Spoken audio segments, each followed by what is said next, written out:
Shalom à tous et à toutes.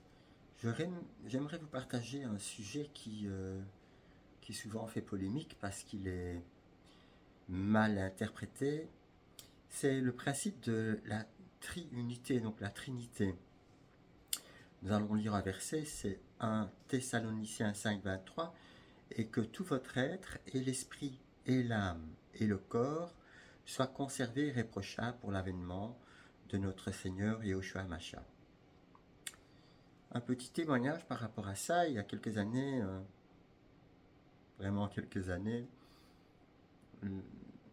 un groupe de témoins de Jéhovah était venu sonner chez moi et, euh, et tout de suite ils ont compris que je lisais la Bible, donc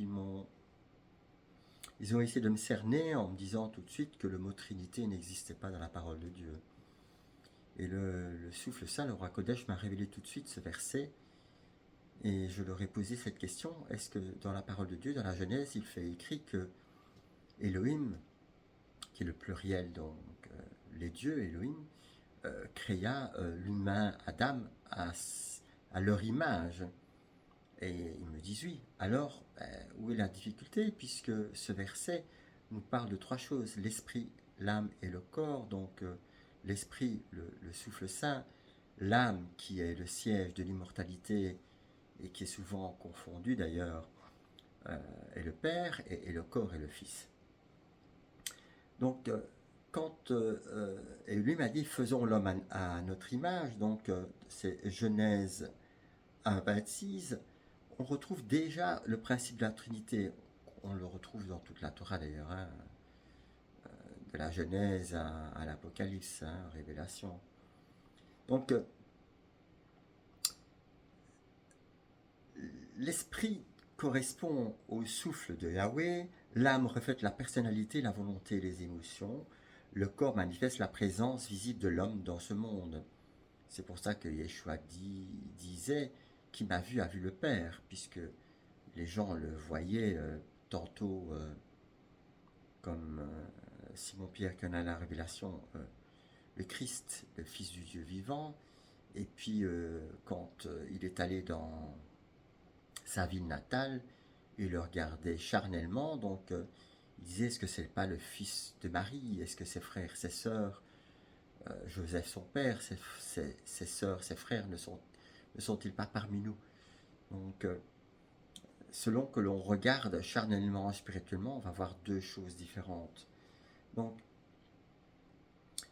ainsi qu'Elohim a trois dimensions et trois expressions différentes, l'homme aussi, qui, lorsqu'il a été séparé de la source, donc s'est retrouvé divisé, heureusement d'ailleurs, puisque sinon, si sa parole était unie, ben, ça ferait des catastrophes, quoi. Mais c'est à ça que nous sommes appelés à redevenir. Donc, quand Shaul, donc Paul, dit que et l'esprit et l'âme et le corps doivent être conservés irréprochables pour l'avènement du Seigneur, il parle d'une sanctification totale opérée par le roi Kodesh dans les trois sphères de notre être. Cette sanctification n'est pas partielle. Souvent, les personnes vont dire que quand ils sont nés de nouveau, ils ont reçu le Saint-Esprit dans leur esprit. Mais c'est tout à fait faux. On reçoit le Saint-Esprit dans les trois parties de notre être, puisque Christ a tout accompli. Donc, l'esprit est vivifié, c'est le renouvellement des pensées. L'âme est circoncise, c'est le travail intérieur du cœur. Et le corps est racheté, c'est la promesse de la résurrection, de la vie éternelle. C'est cet ecclésia qui va être enlevé, puisque uni. Alors, le renouvellement des pensées, c'est le verset, c'est Romains 12, 2. Ne vous conformez pas au siècle présent, mais soyez transformés par le renouvellement de l'intelligence, afin que vous discerniez quelle est la volonté de Yahweh, ce qui est bon, agréable et parfait. Éphésiens 4, 20 à 24. Quant à vous, ce n'est pas ainsi que vous avez appris le Mashiach, à être renouvelé dans l'esprit de votre intelligence et à revêtir l'homme nouveau, créé selon Yahweh dans la justice et la sainteté. Donc l'esprit régénéré reçoit le roi Kodesh, le souffle saint, qui renouvelle la pensée pour qu'elle soit conforme et soumise à la volonté du Père, de Yahweh. L'âme, la circoncision du cœur, Yahweh ton Elohim circoncira ton cœur et le cœur de ta postérité, afin que tu aimes Yahweh ton Elohim de tout ton cœur et de toute ton âme, pour que tu vives. Donc, Deutéronome 3, 36, pardon, c'est dévarimant en hébreu. La circoncision, c'est celle du cœur, selon l'esprit, et non selon la lettre. Romains 2, 29, et purifie ton cœur, toi, au double esprit. Yaakov, donc Jacques 4, 8. L'âme, lieu des émotions et de la volonté, est purifiée par la circoncision spirituelle. Le roi Kodesh enlève le voile charnel pour que l'homme aime Yahweh de tout son cœur. Le corps, la résurrection et la vie éternelle.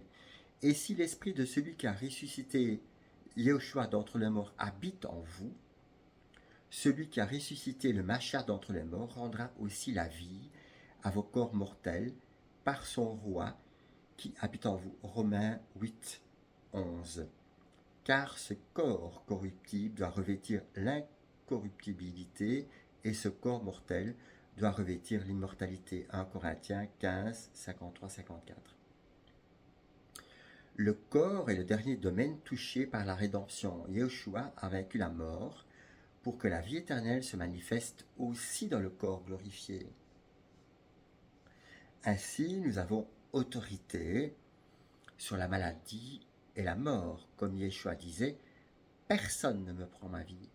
J'ai le pouvoir de la donner et de la reprendre. Il en est de même pour nous, puisque nous avons l'autorité du Mashiach qui nous a été donnée, que nous siégeons avec lui dans les lieux célestes et sur terre, puisque la terre a été rachetée aussi.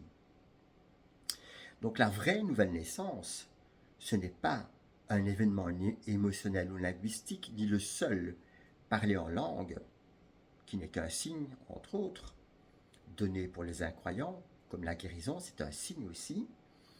Elle est une transformation totale de l'être, un esprit régénéré, une âme purifiée et un corps sanctifié. Le roi Kodesh ne vient pas habiter une partie de l'homme, mais l'homme tout entier, parce que Yeshua est venu racheter l'homme tout entier. L'espérance donc de l'ecclésia véritable, celle que Yeshua Hamashiach enlèvera, est composée de ceux qui vivent dans cette plénitude de sanctification. Pas ceux des assemblées du dimanche matin ou d'un jour soir, qui pratiquent une religion, mais ceux qui laissent le roi Kodesh, le souffle saint, régner sur leur esprit, leur âme et leur corps. Conclusion, le mystère de la triunité n'est pas un mot à défendre, mais une réalité à vivre. Yahweh est un dans 3 manifestations. L'homme est un dans 3 dimensions. La rédemption est une dans 3 transformations. C'est pourquoi Shaul, donc Paul, prie pour que tout notre être soit gardé irréprochable jusqu'à l'avènement de Yeshua Mashiach. Voilà. Shalom à tous et à toutes. Soyez bénis. Et restez bénis surtout.